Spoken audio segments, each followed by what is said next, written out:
جی مفتی صاحب، ایک صاحب نے کچھ عرصے پہلے یہ سوال کیا تھا کہ ابھی فقہی مسائل پہ جب بات ہو رہی ہے تو اس میں جب وہ گہرائی میں چیزیں دیکھتے ہیں، جیسے مفتی حضرات جو ہیں وہ اہل علم میں ہوتے ہیں، شمار ہوتے ہیں، تو ان سے تو آپ بات پوچھ سکتے ہیں، لیکن کچھ حضرات ایسے بھی ہیں جو فتویٰ دینے کے اہل نہیں ہیں، اور ان کی بھی اپنی دلائل وہ لے کر آتے ہیں. جیسے مثال کے طور پہ غالباً حضرت حذیفہ رضی اللہ عنہ، انہوں نے یہ فرمایا کہ سورج نکلنے سے کچھ دیر پہلے تک آپ کھا سکتے ہیں اگر روزہ رکھنا ہے آپ نے. تو ان کا سوال یہ ہے کہ جو صحابہ کے انڈیویجول اقوال جو ہیں ان کو اہل سنہ جو ہے وہ کیوں نہیں دیتی، اور ان کے اقوال جو ہیں اگر انہوں نے اس طرح کی کوئی چیز کی تو ان کی مطلب ان کو جو ہے تنبیہ کر دی گئی، لیکن کسی قسم کا ان کے اوپر ایکشن جو ہے کیوں نہیں لیا گیا. صحابہ کرام رضی اللہ عنہ کی زندگیوں میں عمومی طور پہ دیکھیں گے آپ کہ وہ ان کے اپنے اجتہاد میں فتویٰ تھا، یا کوئی چیز رسول اللہ صلی اللہ علیہ وسلم نے اسپیشلی ان کے لیے کہہ دی تھی اور لوگوں نے اسے عام سمجھ لیا تھا، اس طرح کی چیزیں ہیں. لیکن باقی صحابہ کرام رضی اللہ عنہم جو دین میں مفتی ہونے کی حیثیت رکھتے تھے، اور حضور صلی اللہ علیہ وسلم نے ان کے علم کی گواہی بھی دی، فرما دیا کہ یہ صاحب فتویٰ ہیں، یہ اس مسجد میں بیٹھ کے فتویٰ دیں گے، انہوں نے ان اقوال کو تسلیم نہیں کیا، اس لیے کوئی بھی اسے نہیں مانتا. مثلا رسول اللہ صلی اللہ علیہ وسلم نے اپنی حیات طیبہ کے آخری 2.5-3 سال پہلے فرما دیا تھا کہ دیکھو تم میں سے جو سمجھدار لوگ ہیں، عقل مند لوگ ہیں، کسی معاملے کی تہ تک پہنچ جانے والے لوگ ہیں، میرے پیچھے آئندہ سے جو پہلی صفیں ہیں ان میں وہی کھڑے ہوا کریں اور باقی پیچھے کھڑے ہوں. اس کا مطلب ہے کہ سمجھ کا فرق تھا، فہم اور سمجھ کا فرق دنیا کے اصولوں میں سے ہے. یہ تھوڑی کہ سب کی عقل ایک جیسی ہوتی ہے. تو اس سمجھ کے فرق کی وجہ سے آپ نے فرمایا کہ میرے پچھلی جو صفیں بالکل میرے ساتھ ملتی ہیں، یہاں بہت گہرے علم والے، ٹھوس علم والے لوگ کھڑے ہوا کریں اور پیچھے چلے جائیں باقی. تو صحابہ کرام رضی اللہ عنہم کی خود سوچ میں فرق تھا. آپ کے لیے شاید یہ عجیب بات ہوگی، لیکن آپ کا کیا خیال ہے 1,24,000 صحابہ کرام رضی اللہ عنہم یہ سب قرآن پڑھنا جانتے تھے؟ ایسے نہیں تھا. یاد کر لیتے تھے، پڑھنا نہیں جانتے تھے، اور سارا بھی یاد نہیں کرتے تھے. کچھ ایسے بھی تھے جنہیں تھوڑی صورتیں یاد ہوتی تھیں بس. کیونکہ جب وہ مسلمان ہوئے ہیں تو اس وقت انہوں نے قرآن کو سنا ہے. مثلا فتح مکہ کے موقع پہ مسلمان ہوئے، 2.25 برس حیات طیبہ رہی، اور حضرت علیہ السلام نے لوگوں کے لیے مقرر بھی کیے اساتذہ. لیکن ظاہر ہے کہ اتنے وسیع پیمانے پہ تعلیم کا نظام ایک دم سے تھوڑا ہی تھا. تو بہت سے سیدنا عمر رضی اللہ عنہ کا بڑا اشکال اس پہ رہا کہ کسی انسان پہ غسل فرض ہو جائے اور وہ تیمم کے ذریعے پاک ہو. امیر المومنین ہونے کے باوجود اس میں بہت تردد تھا انہیں. پھر عبداللہ ابن مسعود رضی اللہ عنہ آ کے سمجھایا ان کا، حضرت یہ ہے اور یہ ہے. اب سیدنا عمر رضی اللہ عنہ کی بات جو تھی وہ عمومی طور پر جو شورا تھی، جو ان کے اصحاب تھے، انہوں نے نہیں مانی. اب آپ کیا کہیں گے؟ حضرت بلال رضی اللہ عنہ کی بات مانی جا سکتی ہے کہ قربانی وہ کرتے تھے اونٹ، اس کی مرغے کی.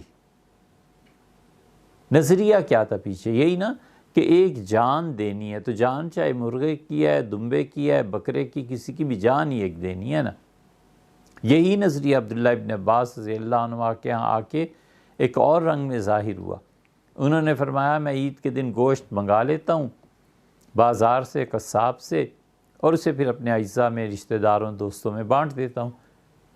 انہوں نے اس کو یہ گویا کہ کہا کہ گوشت ہے لوگوں میں تقسیم کرو، اچھی بات ہے، کھانا دینا۔ سیدنا عمر رضی اللہ عنہ تک جب بات پہنچی تو انہوں نے کہا قرآن نے 8 جانور مقرر کیے ہیں، 8 ازواج۔ اللہ کہتا ہے کہ 8 جانور ہیں، من الضأن اثنین، اور 2 دمبی بکری اور بکرا اور دمبا، ومن المعز اثنین۔ اللہ نے 8 جانوروں کی تفصیل دی ہے۔ قربانی ان 8 جانوروں میں بند ہے، اس میں رہے گی، 8 میں سے کوئی جانور ذبح کیا جائے گا، قربانی ہو جائے گی۔ اس پہ صحابہ رضی اللہ عنہ سب نے مان لیا۔ تو اس سے اہل سنہ ہی نہیں، دنیا میں جتنے بھی ہیں مکاتب فکر، صحابہ کرام رضی اللہ عنہم کے بارے میں ان کی آراء مختلف ہیں۔ مثلا اہل حدیث حضرات صحابہ رضی اللہ عنہم کو نہیں مانتے، اس ایمانہ کہ وہ کہتے ہیں وہ قانونی حیثیت کچھ نہیں ہے۔ اسی لیے تو یہ 3 طلاق کا جو مسئلہ ہے اور 8 تراویح کا جو مسئلہ ہے، اس میں وہ کہتے ہیں کہ سیدنا عمر رضی اللہ عنہ نے کیا ہے، ٹھیک ہے، لیکن یہ سب ان لوگوں کی اپنی باتیں، ہمیں تو کتاب و سنت کے علاوہ کہیں نہیں جانا،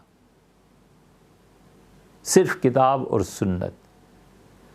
یہیں سے بنیادی اختلاف شروع ہوتا ہے۔ ہم کہتے ہیں نہیں، صحابہ کرام رضی اللہ عنہم اور ان میں بھی اصحاب علم جن کا اعتبار خود رسول اللہ صلی اللہ علیہ وسلم نے کیا ہے، ان کی رعایت کرنا ضروری ہے، فرض کے درجے تک ضروری ہو جاتا ہے۔ اور اہل تشیع اسی اصول کے مطابق وہ کہتے ہیں صرف اہل بیت کرام رضی اللہ عنہ، ان کی حدیث حجت ہے، ان کا قول حجت اور دلیل ہے شریعت کی، ہم ان کے علاوہ باقی صحابہ کرام رضی اللہ عنہ کی کسی بھی رائے کو قانون کا درجہ نہیں دیتے۔ یہ ہے صورتحال۔ آپ کو صحابہ کرام رضی اللہ عنہ آپ ایک کی بات کرتے 20 چیزیں نظر آئیں گی، تابعین تبع تابعین میں نظر آ جائیں گی۔ عامش رحمۃ اللہ علیہ کسی نے کہا کہ عامش روزہ کب بند کرنا چاہیے، انہوں نے کہا کہ سورج کے طلوع سے پہلے 1.5 گھنٹے کا فرق پڑ جاتا ہے۔ انہوں نے کہا سورج کے چڑھنے سے پہلے پہلے تم کھانا کھا سکتے ہو، کسی نے نہیں مانا۔ نکاح کے مسئلے میں عبداللہ ابن عمر رضی اللہ عنہ کی اپنی ایک رائے ہے، نہیں مانا لوگوں نے۔ تو یہ ہوتا ہے، آزادی تھی، فکر کی آزادی تھی۔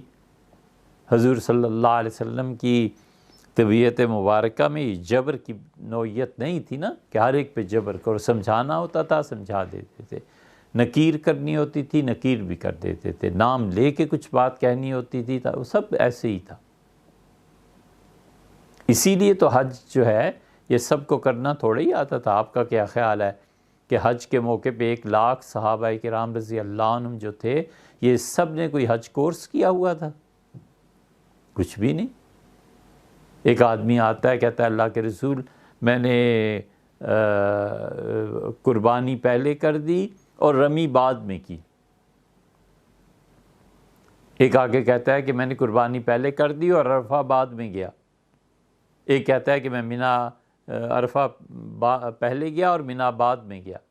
ما من شیء قدم و اخرا، کوئی چیز ایسی نہیں تھی جس پہ رسول اللہ صلی اللہ علیہ وسلم نے حج سے فارغ ہو کہ جس نے آ کر جو کچھ بھی کہا، ما من شیء الا وقال فلا حرج، مگر ہر ایک کو کہتے رہے کوئی پرواہ نہیں، تمہارا بھی حج ہو گیا، یہ بھی ٹھیک ہے، یہ بھی ٹھیک ہے، یہ بھی ٹھیک ہے۔ یہ تو کیٹیگرائز ہوا ہے قانون۔ اور پھر بعد والے آنے والی نسل جو تھی نا اس کے لیے بہت بڑی چیز حضور صلی اللہ علیہ وسلم کہہ کے گئے تھے۔ آپ نے فرمایا میری باتیں سنو، انہیں یاد رکھو، اور دیکھو کبھی کبھی جو آدمی بات سن رہا ہوتا ہے نا تو بولنے والے کی مراد وہ اتنی نہیں سمجھ پاتا جتنے وہ سمجھتے ہیں جن تک یہ بات پہنچائے گا۔ یہ کھلی ہوئی بات تھی کہ صحابہ کرام رضی اللہ عنہ کا میری باتیں یاد رکھنا اور اگلی نسل کو پہنچانا، اور عین ممکن ہے کہ اگلی نسل میری باتوں کو تمہاری نسبت زیادہ سمجھے، اس لیے کہ فہم کا فرق ہے نا۔ اسی کے اثر رسالت میں آپ صلی اللہ علیہ وسلم کے علم اور نگاہ میں تھا کہ کہاں کہاں یہ فتوحات پہنچیں گی، کتنی کتنی صلاحیتوں کے لوگ یہاں آئیں گے. ایسے ہی فرما دیا تھا کہ مدینہ منورہ میں ایک آدمی صاحب علم ہوگا اور لوگ اپنے اونٹ کے جگر پر ضرب لگائیں گے کہ جلدی چل اس کے علم سے فائدہ اٹھا. اور آپ نے فرمایا تھا کہ مکہ میں ایک صاحب علم ہوگا اور تم دیکھو گے اس نے زمین، اللہ کی زمین کو علم سے بھر دیا. اور فرمایا تھا ان ایرانیوں، ان کی آخرین منہم لما یلحقوا بہم. اور یہ جو ایران کے علاقے ہیں اجمیوں کے، ان میں ایک آدمی اٹھے گا اور اگر علم ثریا ستارے تک بھی پہنچ گیا ہوگا نا تو وہاں سے بھی کھینچ لائے گا. لوگوں نے کہا مدینہ کے عالم امام مالک تھے، اور اہل مکہ جس کا جوان وہ دنیا کو علم سے بھر دے گا امام شافعی تھے. اور فارسیوں ایرانیوں کے متعلق جو کہا امام ابو حنیفہ رحمۃ اللہ علیہ. امام شافعی رحمۃ اللہ تو 53-54 سال کے تھے، انتقال فرما گئے تھے. تو یہ اسی طرح ہوتا ہے کہ بعد میں آنے والی نسلیں پھر کیٹیگرائز کرتی ہیں، اچھا بھئی یہ فرض ہے، یہ واجب ہے، یہ سنت ہے، اس کے کرنا نہ کرنا، اس میں حرج ہے نہیں ہے. یہ پھر علم کو مہذب تہذیب اس میں ڈالا گیا. وگرنہ صحابہ کرام رضی اللہ عنہم کے جو ذاتی اجتہادات اور ذاتی چیزیں ہیں وہ بہت زیادہ ہیں، ان پہ فتویٰ دیا بھی نہیں جا سکتا. ایک ایسے صحابی رضی اللہ عنہ بھی ہیں، حوالہ کیا دیں آپ کو، شاید اصول شاشی فقہ کی کتاب ہے، اس کی شروع میں کہیں مل جائے گا شاید، کہ وہ 2 رکعتیں پڑھتے تھے، ظہر عشاء سب 2 رکعتیں. تو ان سے کسی نے کہا 4 رکعتیں، تو انہوں نے کہا میں تو جب گیا تھا رسول اللہ صلی اللہ علیہ وسلم کو دیکھا تھا 2 پڑھتے تھے. یہ معراج سے پہلے کا واقعہ ہے نا. تو اب کیا باقی صحابہ رضی اللہ عنہ مان جاتے؟ اسی کو ایک مرتبہ گئے، دیکھا حضور صلی اللہ علیہ وسلم 2 پڑھ رہے ہیں. یہ تو پھر 4 رکعتیں بعد میں ہوئی ہیں نا. جس نے جس رنگ اور حال میں دیکھا اس نے اپنی قوم کو جا کے وہ اطلاع کر دی. یہ تھا.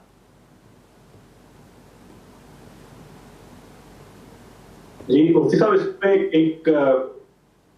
اس میں جو سوال ایک یہ بھی تھا کہ آج کے دور میں اگر کوئی انہی شاذ اقوال جو ہیں ان کے اوپر عمل کر رہے ہیں تو اہل سنت اس کو گمراہی کیوں قرار دیتے ہیں فقہ کی روح سے؟ وہ گمراہی نہیں ہے، وہ کافر ہو جائے گا. وہ گمراہی نہیں، وہ کفر تک پہنچے گا. صحابہ کرام رضی اللہ عنہ کے انفرادی افعال کو اگر وہ دیکھنا شروع کرے گا تو وہ شراب کو بھی جائز قرار دے گا. اور استغفر اللہ معاذ اللہ، وہ ان انفرادی اقوال کا تجزیہ کر کے اپنی تھوڑے علم اور چھوٹی عقل کے ساتھ بدکاری کو بھی جائز قرار دے گا. ہمیں معلوم ہے نا کہ آگے چل کے پھر کیا ہوگا. تھوڑا علم ہے، پڑھا نہیں ہے، عقل اس سے بھی کم ہے، اس کو سمجھنے کے لیے بڑا لیول چاہیے. وہ بغیر کسی اصول کے پڑھے اپنے علم کو استعمال کرنا چاہے گا، اور علم جاننے کا نام ہے اور حکمت اس کو صحیح موقع پہ استعمال کرنے کا نام ہے. وہ سمجھ نہیں پائے گا، دین چھوڑ دے گا، اسلام سے نکل جائے گا. معاذ اللہ، استغفر اللہ. وہ پڑھے گا ایک صحابی رضی اللہ عنہ کا کہ انہوں نے کسی لڑکی کو پسند کر لیا اور ان سے کہا گیا حضرت نکاح کے لیے گواہ، تو انہوں نے کہا گواہ ہو جائیں گے لوگ، صبح ہونے دو. تو اب اس پہ وہ کیا کرے گا پھر؟ آپ خود سوچیں. اور اس فتنے کے دور میں، اس تباہی کے دور میں کون اجازت دے سکتا ہے؟ جو دے گا وہ اسے اللہ کا خوف چاہیے، اللہ سے ڈرنا چاہیے کہ معاملہ کہیں کا کہیں پہنچا دیں گے. سیدنا عمر رضی اللہ عنہ اور حضرت عثمان رضی اللہ عنہ کی خلافت کا ایک مصری ہیں، انہوں نے تجزیہ کیا، اور اس سے پہلے بھی انہوں نے کہا سیدنا عمر رضی اللہ عنہ جو آخری حد ہوتی تھی نا، اس سے 10 ہاتھ پیچھے کھینچ کے رکھتے تھے لوگوں کو، اور سیدنا عثمان رضی اللہ عنہ لوگوں کو آخری حد تک جواز تک جانے کی اجازت دی، تو لوگ جو حدود تھے انہیں کراس کر گئے۔